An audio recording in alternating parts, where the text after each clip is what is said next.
दत्त जयंती उत्सव हा 47वा वर्धापन दिन, 47व्या वर्षी आम्ही हे यात्रेची सर्व तयारी चालू आहे. आमच्या घाटाची सर्व व्यवस्थित तयारी चालू आहे. ह्यावेळेस यात्रा आम्ही मुद्दामून 3 दिवस ठेवलेली, 4, 5 आणि 6. पहिले 2च दिवस यात्रा भरवत होतो.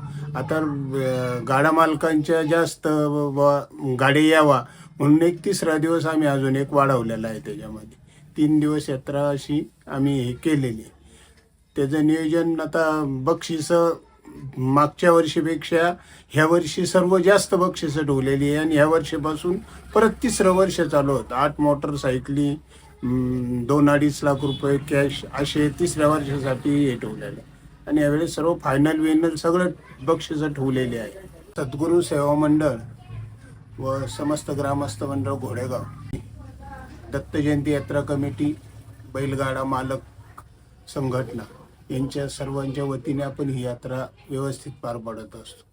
आणि ही यात्रेचं एक वैशिष्ट्य आहे का ह्या घाटात बैल जो झुकतो त्याचा गाडा म्हणजे वर्षभर सगळ्या घाटात व्यवस्थित त्यांचा नंबरमध्ये येतो. असे गाडा आमच्या गाडा मालकांनी आम्हाला सांगितलेलं आहे.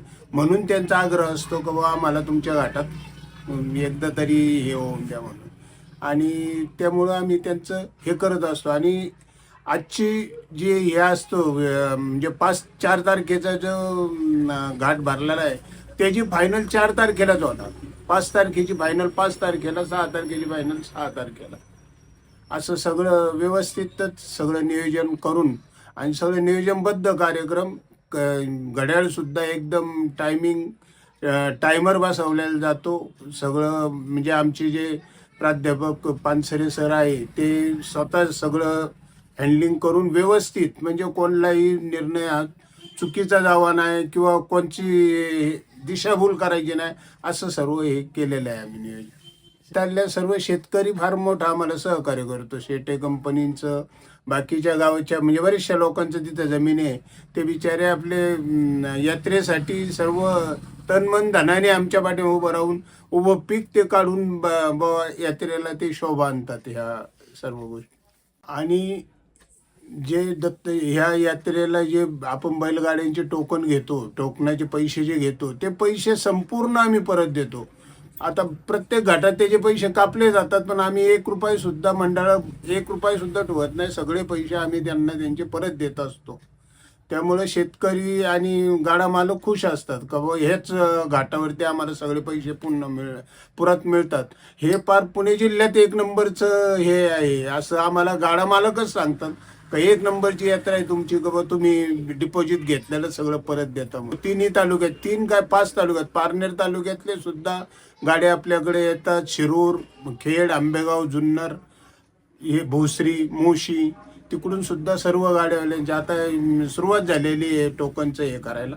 संपूर्ण घाट आपण 1 नंबर धावपट्टी बनवलेली आणि त्यासाठी फार मेहनत घेतात आमच्या मंडळातले काही सदस्य. आणि म्हणजे आम्ही टीमवर्कच सगळं काम करून घेतो सगळं हे का बाबा आमची टीम एकदम चांगली आहे. कारण त्या क्षेत्रातली ज्याला माहिती आहे तो सर्व ते व्यवस्थित सगळं हे करून धावपट्टी व्यवस्थित सर्व हे म्हणजे बैलाचं वरती धरणं बिरणं म्हणजे जिथं राऊंड असतो तो राऊंडसुद्धा ह्यावेळेस एकदम व्यवस्थित हे केलं. आणि एकदम काटा म्हणजे निर्णय आम्ही देत असतो याला. महाराजांच्या कृपा आशीर्वादाने ही यात्रा सगळी चालवलेली असते.